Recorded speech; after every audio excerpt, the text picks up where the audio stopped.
Suportado ng Metro Manila Council ang Executive Order 41 ni Pangulong Ferdinand Marcos Jr. na makatutulong umano para mapababa ang presyo ng mga produkto na pumapasok sa NCR. Nilinaw naman ng DILG na hindi kasama sa pinasususpinde ang toll fee sa mga expressway na pinatatakbo ng mga pribadong kumpanya. Ang detalye sa report ni Mar Gabriel. Naniniwala ang mga alkalde sa Metro Manila na makakatulong ang Executive Order 41 ni Pangulong Ferdinand Marcos Jr. para mapababa ang presyo ng mga pangunahing bilihin.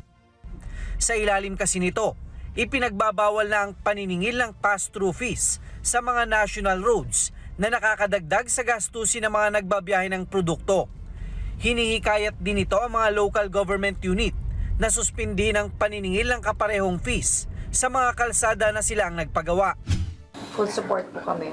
Dahil wala rin po kaming ordinansa from the beginning, early on, tungkol dito sa mga pass-through at add-on cost sa ating mga national roads at sa local roads, because we recognize early on na the importance of hindi namin ma-burden ang ating mga citizens sa mga direct cost, yun lang pagpataw ng fees sa roads at sa mga indirect costs sa mga goods sa tinatransport. We don't have any existing ordinance but we give our full support dahil napakaganda naman po ng hangarin ng ating presidente.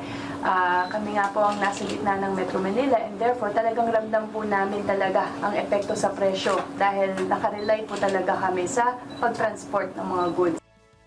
Para ipakita ang kanilang suporta, nagpasa ang Metro Manila Council ng sarili nilang resolusyon na sumusuporta sa EO 49. Sa ilalim ng MMDA Resolution number 23-15, Series of 2023, magpapatupad sila ng moratorium sa paniningil ng pass-through fees. Sa buong NCR, tanging ang lungsod ng Maynila at Caloocan lang ang naniningil ng nasabing fees sa mga biyahero. Kaya sa pagtatanggal nito mga passing through na to, alaking bagay sa pagkamura ng ating mga bilihin. I think mararamdaman yan in the coming months dahil doon pa lang or ngayon pa lang nagsimula ng moratorium sa pag-i-impose nitong mga pass-through fees na ito. At ito ay hindi lamang applicable siguro sa Metro Manila.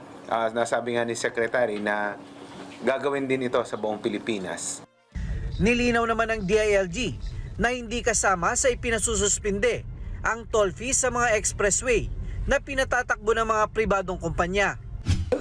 Meron namang proper body to address that. Merong toll regulatory board para siguro baka pwedeng hingan din sila ng konting tulong.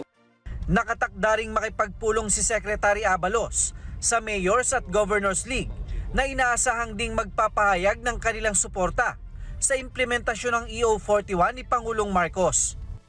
Mar Gabriel, para sa Mata ng Agila. Matatag, matapang, matapat.